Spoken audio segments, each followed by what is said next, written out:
Hello and welcome to the Front Page, the show looking back at all the top stories from the racing world. My name is James Stevens, your host for today, and joining me in the studio is our Deputy Industry Editor, Pete Scargill, and we have a special guest from Ireland, David Jennings, the familiar face of the Racing Post. And it is to Ireland where we start with our leading story because, of course, last week we said farewell to one of the modern racing greats in Rachael Blackmore, who retired after a stellar career. Winner of the Gold Cup, the Grand National, the Champion Hurdle, the Champion Chase and the Stayers Hurdle. She's leading rider at the 2021 Cheltenham Festival, and more than that, she was a trailblazer and a pioneer for the sport. David, talk to us about Rachael Blackmore. What a stellar career she had.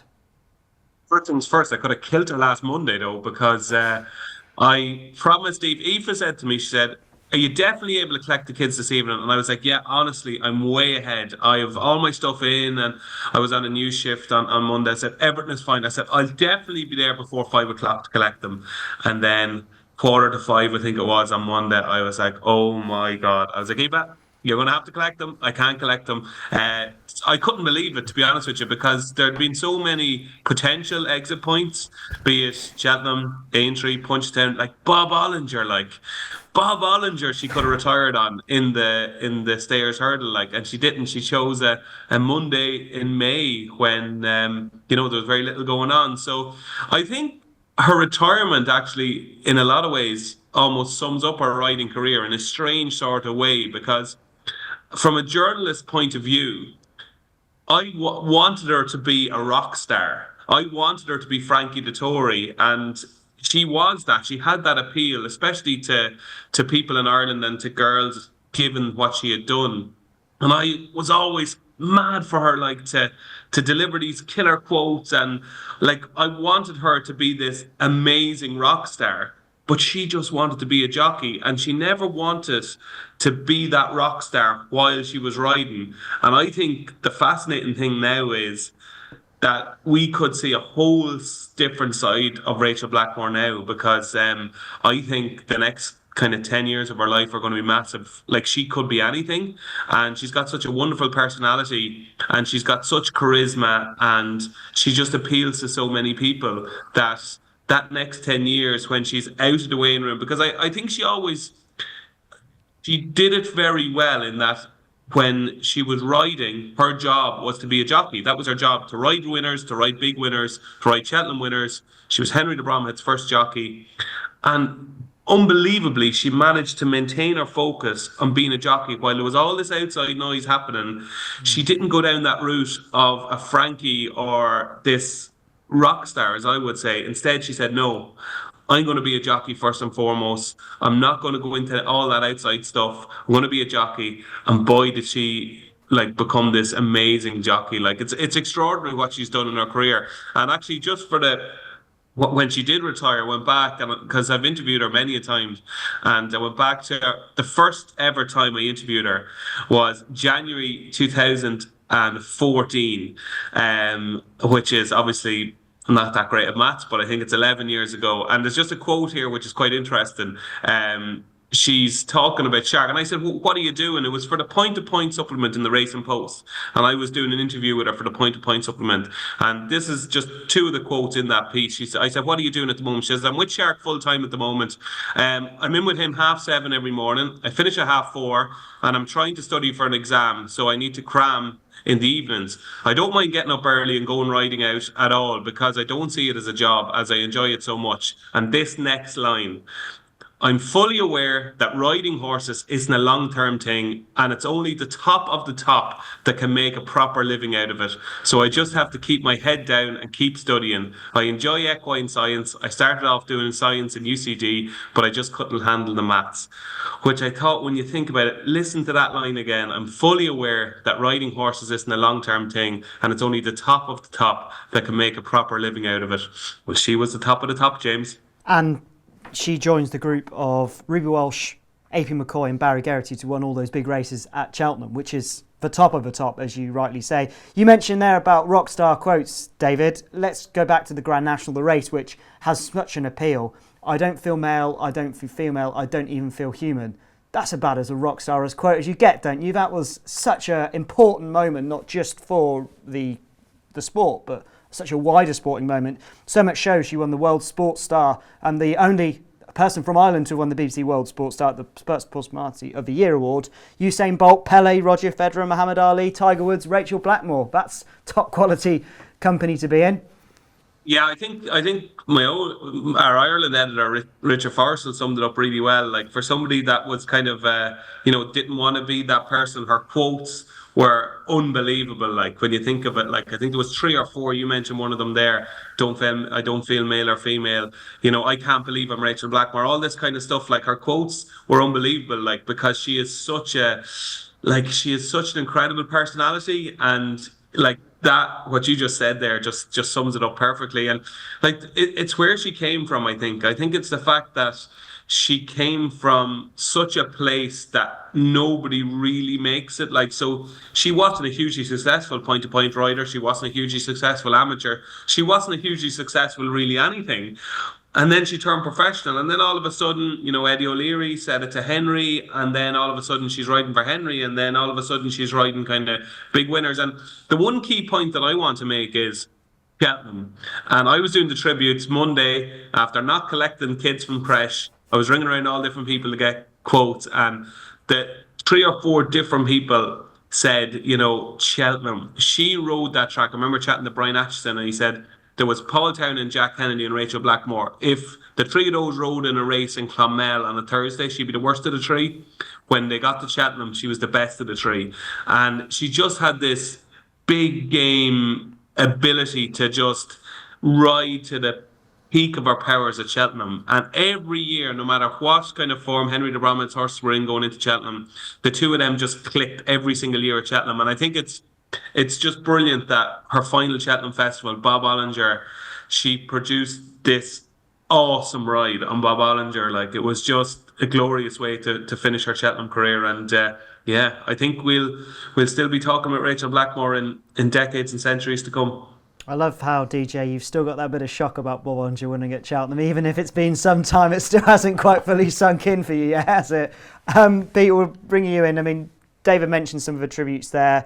JP McManus paid a really good tribute, saying about how much an outstanding sports person she is, talking about the influence she's had when she's been into schools. Kenny Alexander, the owner of Honeysuckle, said Rachael Blackmore's the best thing to happen to racing in decades. I mean, these are some big words that are being said about her. And they're right. They're absolutely right, because she was a trailblazer, and she showed that female jockeys were capable of performing regularly and outstandingly in the biggest races, which, frankly, they don't get enough opportunities to do so. And this is like a real key moment for racing now. So you've had Rachael Blackmore and the success that she's had and the profile that she's had. But female, she's going to act as an inspiration for people coming through, right? But we can't just sit back here and bask in the brilliance of Rachael Blackmore and not use it as an opportunity to further female jockeys' inclusion in racing and in the biggest races. I mean, if you look at over here in Britain last season, in the top 100 jumps jockeys, there were 3 female riders, of which Lily Pinchin was the top at 61. So for a sport that spends a lot of its time championing how male and female riders compete against each other, and we're unique in that sense and how brilliant it is, there must be some deep-seated issues still at play that doesn't allow female jockeys to perform as regularly in these big races. So Rachael Blackmore has been outstanding in that respect. Hayley Turner, who retired earlier this year, as well on the flats. We can't allow this moment to all applaud ourselves and go, well, look at what we've been able to produce as a sport. We need to use this as an opportunity to further. And I'm sure what DJ was talking about in terms of the next 10 years that Rachael Blackmore's going to be going around, racing will remain part of what she's doing. And I'm sure she'll act as an ambassador for that. But this can't be the high watermark. Do you see what I mean? It needs to be the point we jump off from to something better. Because there's always been quite a fair percentage of women within racing's workforce. It's taking that next step, that sort of elite level, and also not just going to be a conditional jockey or an apprentice jockey. It's actually having enough rides, having enough winners to make it a sustainable living, which has been the issue in the past. Of course. And look, there's lots of male jockeys in the same position. I'm not saying that it's not difficult for anyone coming through, but you look at the percentages, and despite all the successes of these brilliant female riders, they're still well within the minority, aren't they? So, female trainers are as successful. Female owners, female breeders.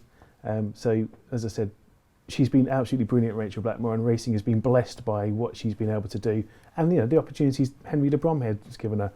DJ mentioned Eddie O'Leary putting her forward. We need more of that. We need more proactiveness, and to give these talented riders the opportunity to shine at the biggest days. Because in the end, it's the biggest races that are going to make the impact for other people coming through. It does, and it's timely that we're talking about someone who's going to really sell the sport to a wider audience. That we're expecting in the next few days, possibly on Tuesday as we record here on Monday morning, there's going to be a new multi-million pound marketing programme to promote the sport. The going is good. The going is good, yes. Apparently. We're still waiting to hear what's going to go on, but is this are we going to approach this with caution? Are we going to look forward to it? Is this going to save the sport? Is it going to drive it forward? What's your Pete Scargill thinking, which is always... Well, look, the first and foremost, they're putting a lot more money behind this than they have done previously. We all look back to Jermaine Janus and Everyone's Turf, which was the last big, wide-ranging marketing campaign in racing. I think that was about 1.5 million. So this is more than double that, isn't it? So they're putting a lot of money behind it. It's small in comparison to other sports, but let's look in terms of our own area. So that's a positive. And Simon Michaelidis, who's the sort of the acting boss of Great British Racing, which is the marketing arm of the sport, he's unequivocal. It's going to be brilliant. We've scored fantastically. We're going to do amazing. It's going to change the sport for everyone. And look, I hope he's right. I do hope he's right, because they're targeting sort of people who might be interested in coming racing, or maybe go racing once a year. So being able to build those into more regular race goers, and in the end, people who are engaged in the sport more by betting and owning horses or whatever it might be. That has to be a good thing, doesn't it? In the end, we want that to happen. We don't want this to be a terrible thing. And we go, we knew it would be rubbish. Once again, racing's shown itself up to be no good. But as Lee Mottershead writes in today's Racing Post online, and Lee's much closer to this than a lot of us are, we've had Premier Racing over the last 18 months or so, and a lot of the initiatives that were going to be used to promote Premier Racing, this great new product, never happened, and people were blocked and obfuscation happened. So it fills you with a sense that history tells you it won't go great, but we shall wait with interest at what arrives this week and how that impacts. I mean, one of the things that we need to find out is how it's going to be measured, because they haven't given us a lot of information on that front. It's a lot of just blue sky thinking at the moment. But I mean, you go racing more than I do.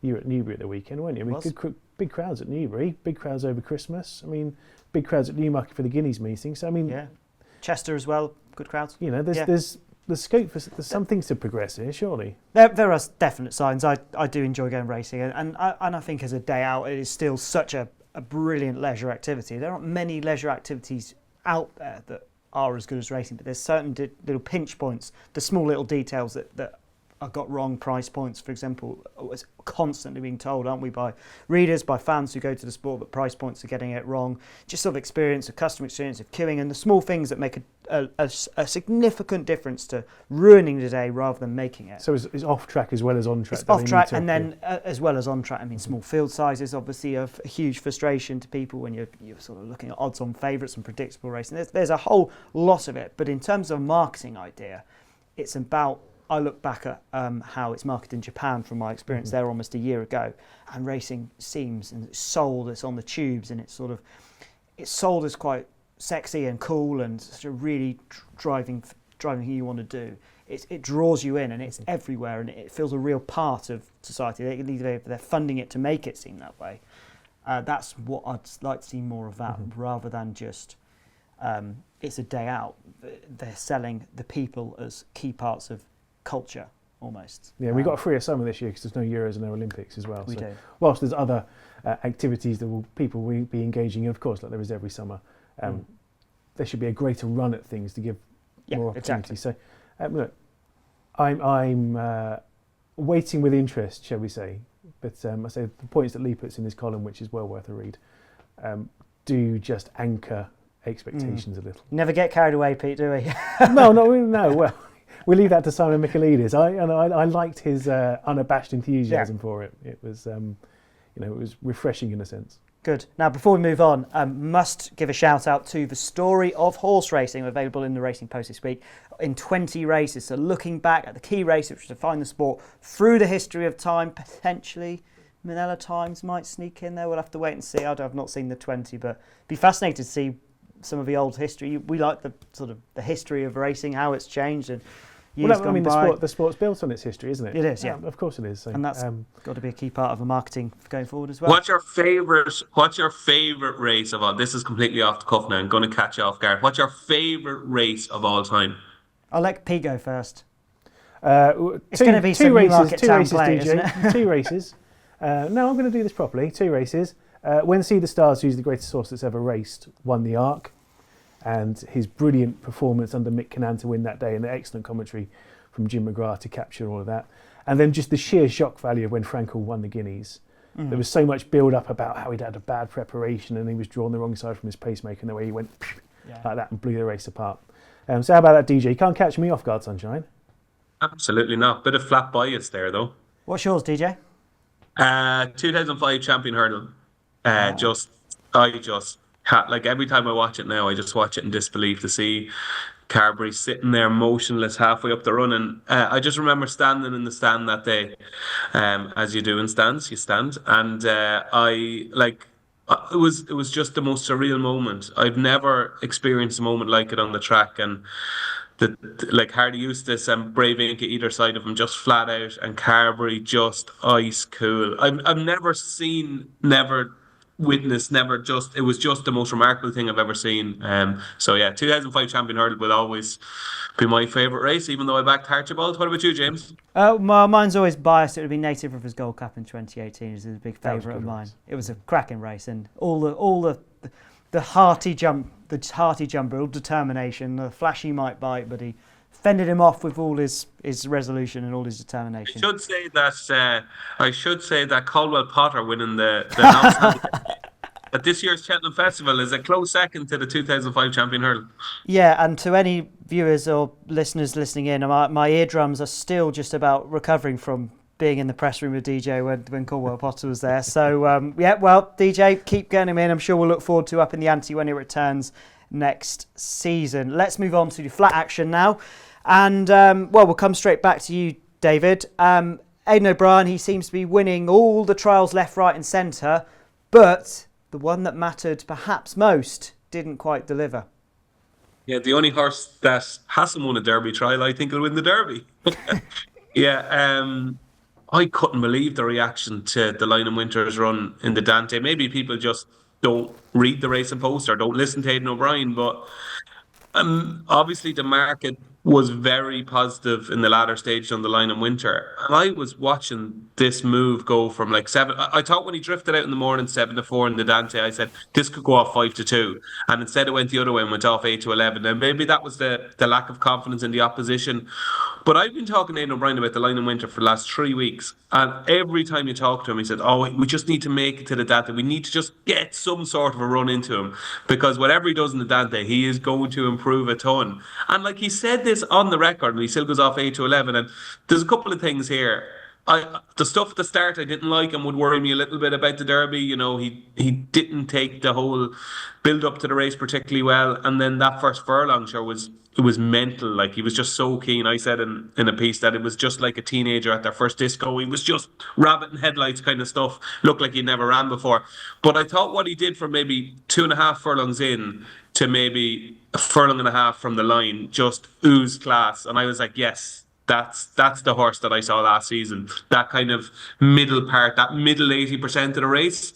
I was like, yes, that's him. And even the reaction afterwards, I think Aidan was reasonably happy with it. He was obviously hampered at a crucial stage. Ryan accepted the situation, but he still wasn't beaten that far. And I think he is the most talented horse in the Derby, and I think he'll win it. Everybody thinks I'm mad because that's the reaction I got when I wrote the piece. So maybe I am mad. But when he went 7-1 after a race, I just thought that was the most ridiculous price. So it'll be interesting to see what happens. As regards the other ones, look, I genuinely think probably only two horses can win the Derby. I think it's Delacroix or the Line in Winter, and I think whichever one Ryan rides will obviously be the most likely winner. The winner of the Dante, Pride of Ours, was very, very good, really good. But I don't think he'll win the Derby. As regards the other trial winners, didn't see anything really at Chester that I particularly like. Lambourne and Ben Kilimanjaro, not for me. Linkfield, the 1-2, the second horse, definitely better than the winner, but he needs to be supplemented. I doubt they will supplement him, especially if they run both Delacroix and the Line in Winter. Why would you supplement him? And even the vibes I got from Maiden is that, it's Stage is not going to be supplemented. So, not convinced Ruling Court is a out and out stayer. And put it this way, if Ruling Court will run in the Derby, but they're not stupid in Ballydoyle. They'll know that we need to make this into a bit of a test for us kind of thing, because we might have the stronger stayers and the better bred stayers than Ruling Court. So it won't be a sprint. That's my view on it. I thought they're the two that I'd be very much a Line in Winter fan, and I think he's the most likely winner. And it's going to be fascinating though. Yeah, definitely. I like how David puts it, because there's no doubting the Line in Winter is a very, very good horse, but there's enough in that run where you could go, I can see the improvement. I can see him going to win the Derby. But at the same time, there's enough just greenness in it, not some greenness, but keenness and elements to the way he races where you go, I wouldn't want to go near him at Epsom. It's a classic sort of down the middle 50-50 sort of split, I think. But to go back to a point, bad runs before the Derby seems to be the trend if you like trends. So this is it. I suppose the difference with Augusta Redan and City of Troy was they both ran in the Guineas, so they had more time before Epsom. And given what DJ's talked about in terms of Aidan O'Brien's desperation just to get a run into him 3 weeks before, that is a slightly different equation, you would say, coming around this time. But I don't know. He ran a perfectly acceptable race, but it's one of these classic issues with horses of Aidan O'Brien's is that the hype is so large around them. Your expectation is always incredibly high. So if they don't meet that, has there been hype around him though? I'm not sure there has. I think this is one that the hype has been quelled significantly, because usually when you have an unbeaten Ballydoyle juvenile going into their 3-year-old season, it's advertisement central. I think with this guy, it's been very reduced compared to other years. I don't disagree in that respect, but you would have to say that there's still been, this was Aidan O'Brien's Derby horse. This was the big hope, wasn't it? He ran in the last. I'm not saying this is not City of Troy-esque hype, is it? It's not that sort of level. No. But there's always that tag with them. We're always waiting to see because of the sheer depth of quality they have. Just to mention on the hype, going over the winter, he'd won a Group 3 in the summer. It's you can't hype a horse who've won Grade 1s in the fashion of City of Troy compared to he'd won a Group 3 and the form had worked out. Certainly. Sure, absolutely. It's not to denigrate anyone in particular, but the horses from Ballydoyle in particular are always, there's a high level of expectation from us as the public about what they're going to do. So whether or not the hype machine and the marketing machine has got behind it anyway. So I mean, there were definite things you'd put out of it that you didn't like, how hot he got beforehand and how keen he was, and the distance between the Dante and Epsom. That it's different to his previous runs. Pride of Arras was very good. I mean, Russ Orion, who isn't the most ebullient of characters, he talks well about Ross, but he's not the sort of guy that's going to get carried away. Couldn't stop him talking about that horse. Couldn't stop him talking. Matt Rennie, our colleague, spoke to him at York on Friday, and he was just glowing with enthusiasm about the horse. And Rafe Beckett's obviously won 2 Oaks. He knows what to do. So you can't. You've got to put him right in the mix, and obviously Ruling Court's there for the Triple Crown as well. Which we've got a Triple Crown horse here at the moment. Why not? Why not? Do you think he'll stay? Why not have a Triple Crown horse in 3 weeks? You've got a Triple Crown horse at the moment. Do I think he'll stay? Yeah, why not? Why not? I'm all in on the Triple Crown at the moment. So why? I like it. Why not? I mean, Justified had a Derby winner last year.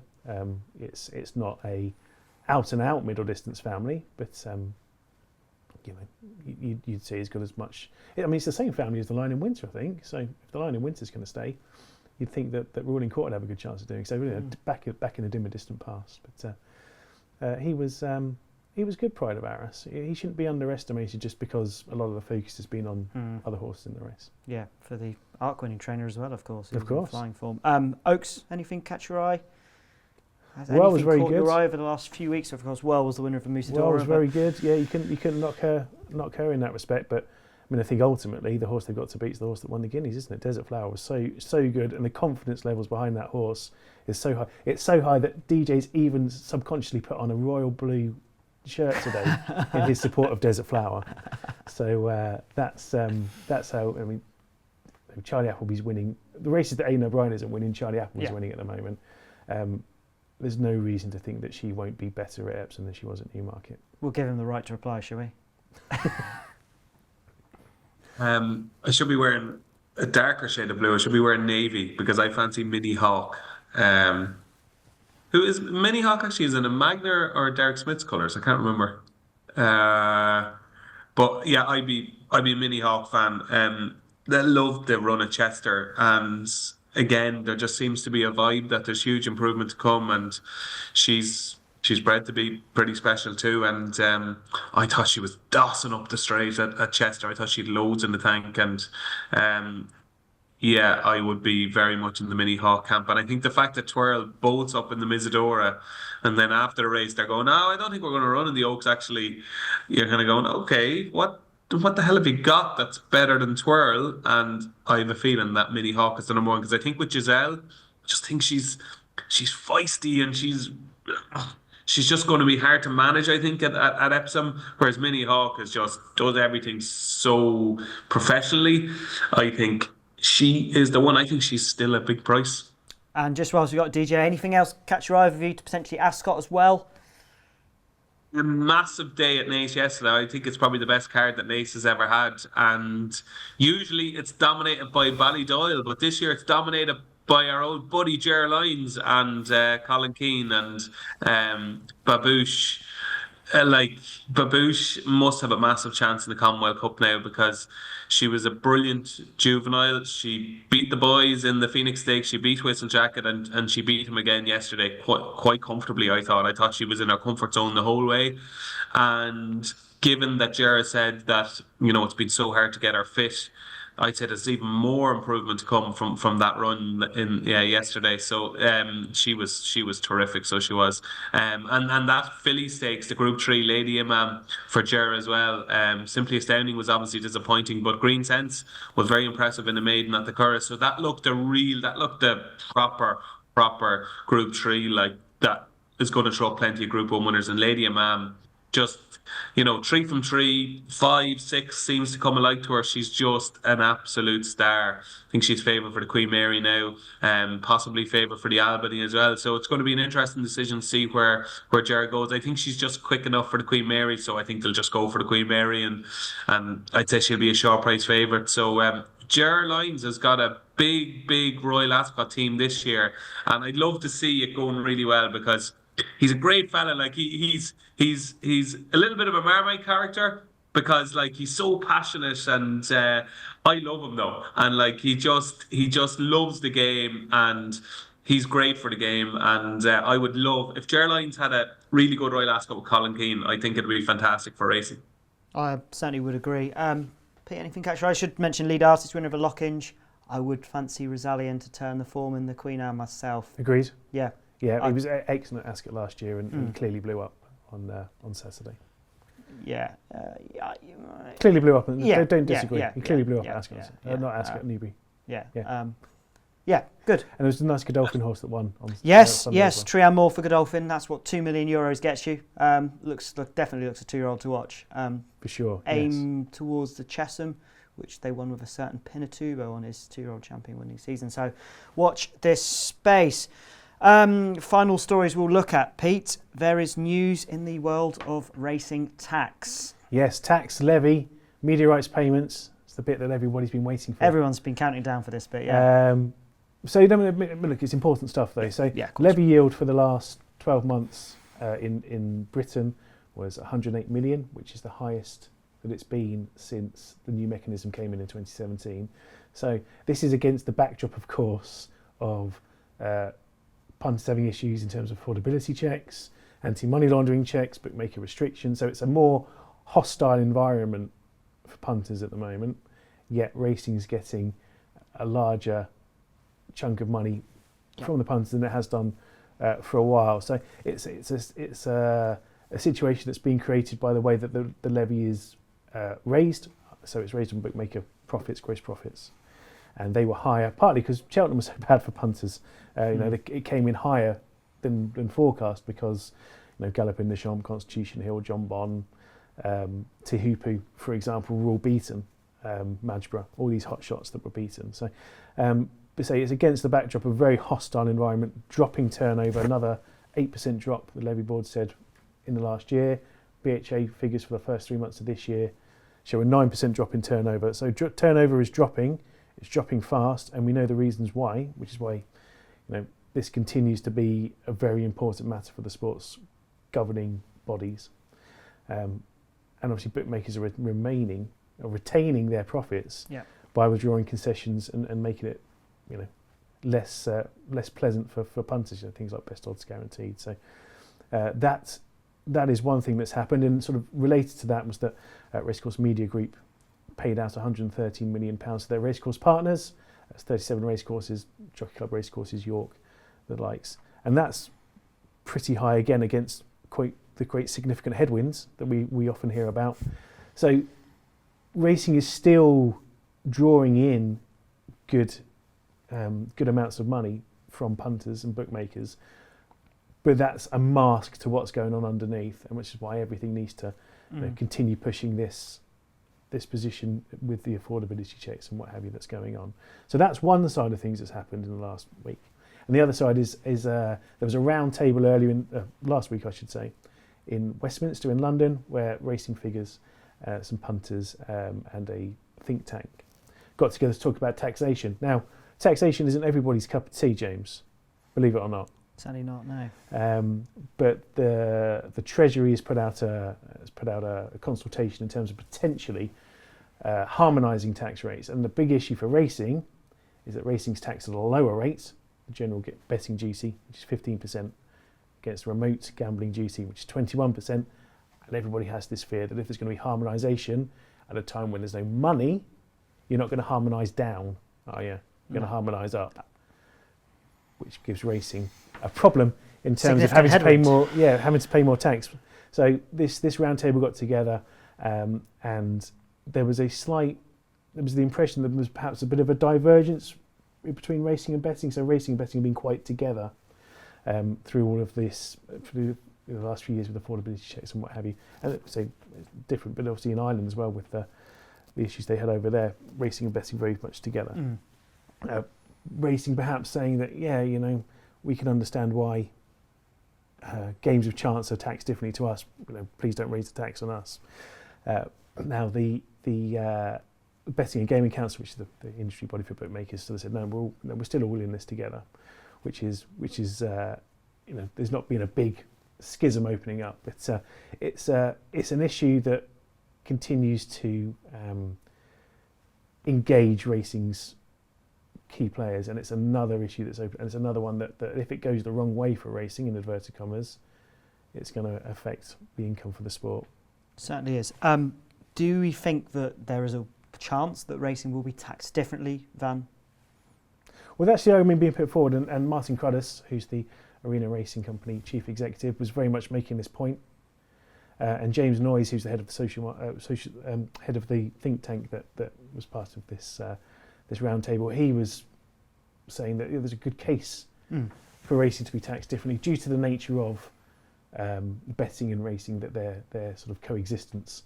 So the fact that racing relies so much on its funding from bookmakers and from punters suggests that if you're doing something to impact the take from bookmakers for racing, it's going to impact the sport more widely. And it's this unintended consequences thing, isn't it, that's been all the way through all of these discussions over the last 3 or 4 years. That if you do something over here, it's actually going to have a significantly larger effect over there. Yeah. And that's what I think racing is trying to make clear during this consultation period. It's going to be an evolving situation. We'll have to watch closely. Absolutely, and Bill Barber, our industry editor, as ever, is all over it. So if there is news, Bill will have it, which is reassuring for everybody. Certainly is. Okay, that brings us to the end of the show. Plenty of good discussion. Thank you very much to Pete Scargill in the studio and David Jennings joining us from Ireland. David, I hope collections go well this week and there's no drama stopping you. Perhaps as big a story as the retirement of Rachael Blackmore. I mean, she's got to be on the front page, isn't she? She is the front page story for many, many times. So Rachael Absolutely, Blackmore, she should be hailed as such. She certainly should. Do join us again next Monday for all the latest discussion from the world of racing.